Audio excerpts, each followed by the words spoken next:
AITA for refusing to host Thanksgiving after my sister handed out a family code of conduct contract.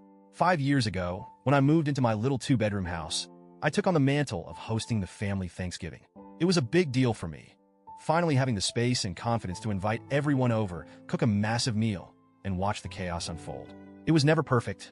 The turkey didn't always come out on time. Someone inevitably spilled wine on the tablecloth, and political debates occasionally flared up. But that was part of the charm. The imperfections made it feel real, made it feel like us. Fast forward to this year. My sister, Rachel, 29F, has always had a bit of a fixer personality. Growing up, she was the one who made chore charts for the family or tried to mediate sibling fights with conflict resolution techniques she read about in some book. It was endearing when we were kids, but as adults, it can feel overbearing. This year, Rachel said she wanted to help with Thanksgiving. Initially, I thought, great, maybe she'll handle dessert or set the table. I should have known better. About a week before Thanksgiving, Rachel showed up at my house with a manila folder. She had that look on her face, the one that says, I have a plan, and it's foolproof.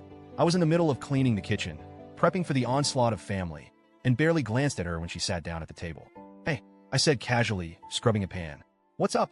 I've been thinking, she started, pulling out a neatly typed stack of papers.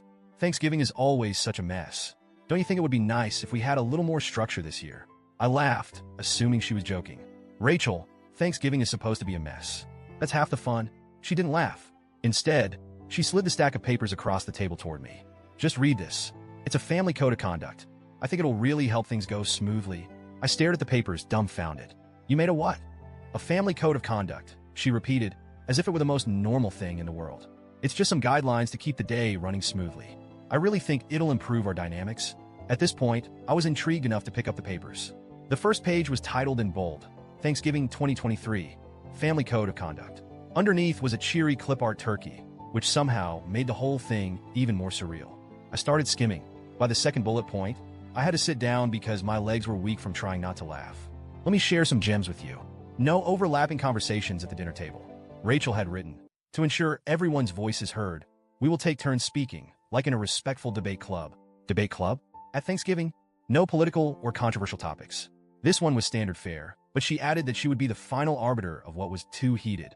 So basically, Rachel was setting herself up as the Thanksgiving dictator. Dress code, smart casual. Her reasoning? Holiday photos should reflect well on the family.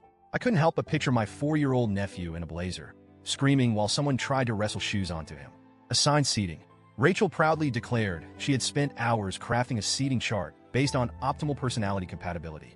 I later found out she was planning to separate me and my brother because we encourage each other's sarcasm. There were more, but by this point, I was half laughing, half horrified.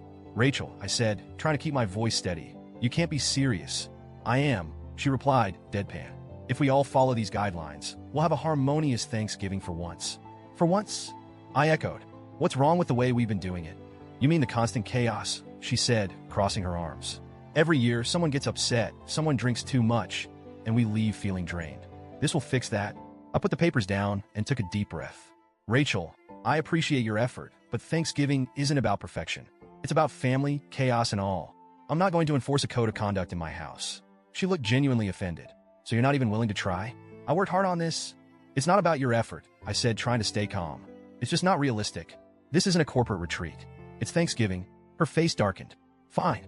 If you're not willing to work with me, maybe I should host Thanksgiving this year. That was the moment I snapped. You know what? Go ahead. Host Thanksgiving. I'm done. Her eyes widened. What do you mean? I mean Thanksgiving in my house is canceled. If you want to be in charge, be in charge. You can host it at your place. She stormed out, and I immediately started getting texts from my mom. Mom, Rachel says you're refusing to host Thanksgiving? What's going on? I called her to explain, and she sighed heavily. You know how Rachel is. She just wants everyone to get along. Can't you humor her for one day? Humor her? I said. She wants to turn Thanksgiving into some dystopian dinner party with rules and assigned seating. I'm not doing that. My brother Dave, 35M, caught wind of the drama and texted the family group chat. If there's going to be some holiday constitution we're all supposed to sign, count me out. Rachel, meanwhile, started playing the victim. She texted me, I just wanted to make things better, and you turned it into a power struggle. Power struggle? Girl, you showed up at my house with a manifesto. Now the family is divided. My mom thinks I overreacted. My dad doesn't care whose house it's at as long as there's turkey. My brother is refusing to go anywhere that requires a dress code. And Rachel? She's insisting that I ruined Thanksgiving. Honestly, I feel torn. Part of me wonders if I should have just let her take over, rules and all. But another part of me thinks I was right to stand my ground. Thanksgiving isn't supposed to be perfect. It's supposed to be loud, messy, and a little ridiculous, just like our family. For now, Thanksgiving is in limbo. My dad jokingly offered to cook a turkey in his garage if no one else steps up. I'm sitting here trying to figure out if I'm the asshole for canceling or if Rachel crossed the line with her holiday dictatorship. So, Reddit? AITA? Or was I right to draw a line in the mashed potatoes?